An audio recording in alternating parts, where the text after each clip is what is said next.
భారతదేశంలో ఏర్పడి 100 సంవత్సరాలు పూర్తవుతున్న సందర్భంగా దేశవ్యాప్తంగా అనేక పద్ధతులలో ఈ కార్యక్రమాన్ని నిర్వహిస్తూ ఉన్నాం. దేశంలో 1925 డిసెంబర్ 26 తారీఖున ఉత్తరప్రదేశ్లోని కాన్పూర్లో మరి భారత కమ్యూనిస్ట్ పార్టీ ఏర్పాటు చేయడం జరిగింది. సరే, దీని మీద కొన్ని విప్లవ గ్రూపులకు వివిధ అభిప్రాయాలు ఉన్నప్పటికీ అధికారికంగా ఈ తేదీని భారత కమ్యూనిస్ట్ పార్టీ ఏర్పాటైనటువంటి తేదీగా కమ్యూనిస్ట్ పార్టీ గుర్తిస్తూ ఉన్నది. అందుకే గత 100 సంవత్సరాలుగా ఈ దేశంలో ముఖ్యంగా ఏర్పడ్డ సందర్భం 1925 అంటే భారతదేశము బ్రిటిష్ పాలకుల పాలనలో ఉన్నటువంటి సమయంలో ఏర్పడినటువంటి పార్టీ.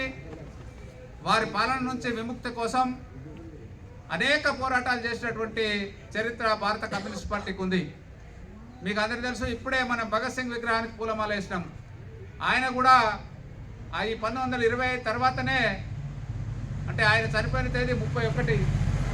కాబట్టి ఆయన కమ్యూనిస్ట్ పార్టీ భావజాలంతోనే ఈ దేశంలో బ్రిటిష్ వారిని వెళ్ళగొట్టే దానికోసం ఆయన ఎంచుకున్నటువంటి పంతాలో పోరాటాన్ని కొనసాగించడం జరిగింది.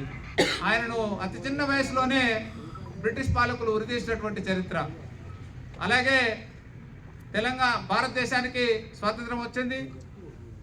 అనేక విప్లవ పోరాటాలు, అలాగే శాంతియుత పోరాటాలు, చివరిగా గాంధీ మహాత్ముని ద్వారా అహింసా పద్ధతిలోనే భారతదేశం స్వతంత్రం వచ్చినట్టుగా మరి స్వతంత్రం ప్రకటించుకోవడం జరిగింది.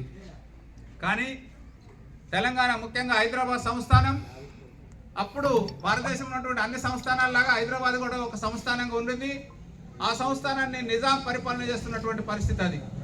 మరి భారతదేశానికి 1947లో స్వాతంత్రం వస్తే హైదరాబాద్ సంస్థానాన్ని మాత్రం నిజాం వదిలిపెట్టకుండా నేను స్వతంత్ర రాజ్యంగా ప్రకటించుకుంటా అని చెప్పని హైదరాబాద్ని కేంద్రంగా చేసుకొని ఆయన పరిపాలన చేస్తున్నటువంటి పరిస్థితి.